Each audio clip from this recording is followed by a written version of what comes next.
In this video, I'm revealing one of the most overlooked reasons why businesses get rejected by banks, which is their website. Not from a design perspective, but from a banking perspective. And to make sure you get as much value out of this video as possible, I'm also going to be giving you the exact blueprint to completely fix your website for free and to make sure your business doesn't get an application rejected on a simple technicality. Now, if we haven't met before, my name is Chris. I'm the head of banking relationships at GlobalBanks. We've helped thousands of businesses solve cross-border banking problems, and that means we've looked at thousands of websites. So we know what works, what doesn't work, and what are red flags to both bankers and compliance teams. Unfortunately, a huge number of businesses get rejected by banks every month for a simple and completely avoidable reason. And in most cases, these are low-risk businesses with straightforward owner profiles that can meet the bank's minimum deposit.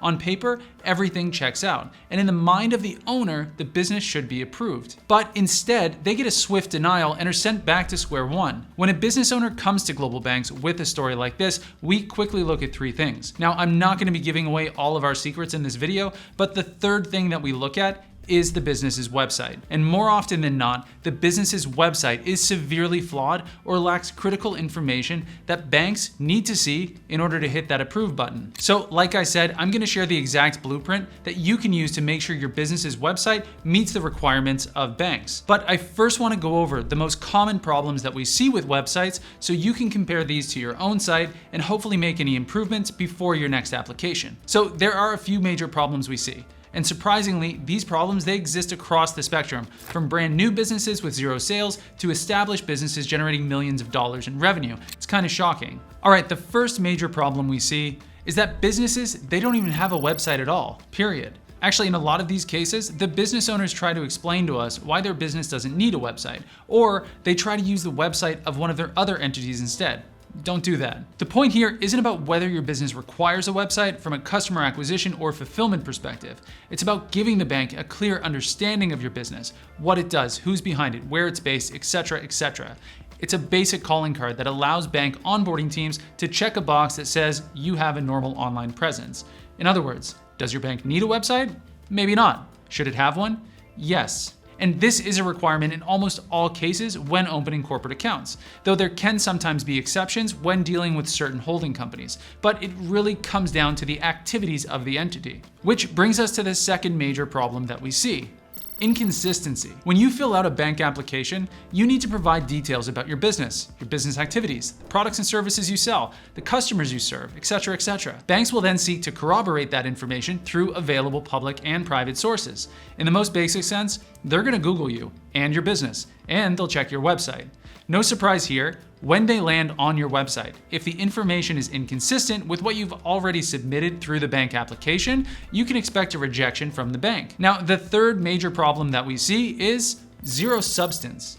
And it's actually just not zero substance, it's zero substance tied to super high prices. And we see this a lot.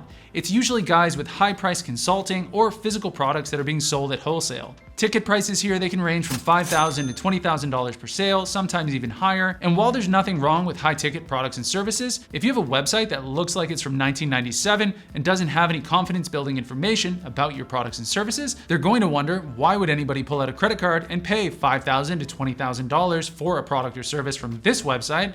It just doesn't make sense. So instead of asking you for clarification, they'll just reject your application altogether. Again, those are three major website problems that we see over and over again when businesses are unable to open bank accounts. Quick recap, they either don't have a website to begin with, the information on the website is inconsistent with what they've submitted to the bank already, or there's a lack of information that actually supports the type of business activities and even the prices that they charge to their customers. But there are other basic requirements that your website needs to have as well in order to get approved by banks, which I'm going to outline right now in an easy to follow blueprint. But because there are differences between jurisdictions, I just want to point out that in this video, I'm mainly focused on websites that will unlock US banking.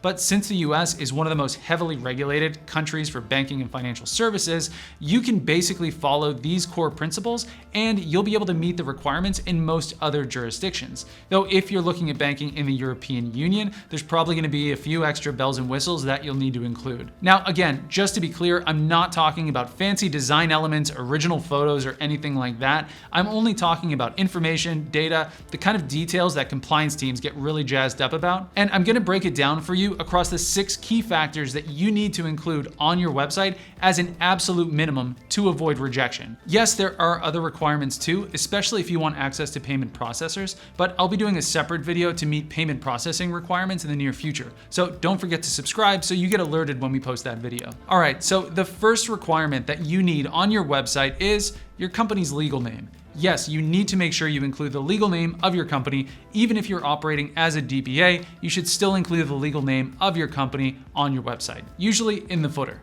The next requirement is a business description. This is something a lot of people have trouble with, but basically you just have to answer 3 questions. What does your business do? What products and services does your business sell? And who buys your products and services? If you can answer those 3 questions, you're off to a great start. And obviously, this needs to be the same answer that you give to your bank during the account opening process on the application. Otherwise, you'll get rejected for the inconsistencies that we've already discussed. Now, similar to business description, but basically a bit more detail, is the product or service description. You need to make sure it's crystal clear what you're selling, who you're selling it to, and how the customers will benefit from the product or service. You do this by providing detailed product and service descriptions, overview of what's included, and ideally answering any questions that prospective customers might have. Now, the next information that you need to include on your website, it's your business's address. For some reason, many business owners, they forget to put their address in the footer of their website. And bottom line here, a business address, it builds credibility. It adds an extra layer of confirmation for banks that you are who you say you are, and it's just normal. The type of address you use will probably depend on the type of business you operate, meaning brick and mortar or online, and whether or not you prefer to use a registered address, mail forwarding address, or a service address. Similar to address, you also need to include contact information. Put a phone number and an email address in the footer of your website. It's that simple. And frankly, this should be a no-brainer. You need to include a phone number so customers, bankers, and anyone else can contact you if they need to. Lastly, if your business operates in a regulated space, you will also want to include any applicable licenses along with the relevant jurisdictions on your website. Depending on the industry and jurisdiction, this may even be required. It also shows the banks that you are properly formed, regulated, and operating within the norms of your industry, so include it. All right, so quick recap here. The 6 items that most business owners forget to include on their company website are company name, business description, product description, address of the company, contact information, and licenses. If you're missing any of these details on your website, make sure you go and add them or fix them before applying for your next bank account to help improve your chances of opening the accounts you need. But before you do, don't forget to subscribe so you get alerted when we share everything you need to know about payment processors, which is a much more demanding list of requirements and has many more involved steps that you're going to need to take. And if you want a complete walkthrough of opening US business bank accounts for foreign non-resident US LLCs, including remote opening, click right here and I'll share all the details that you need to know before applying.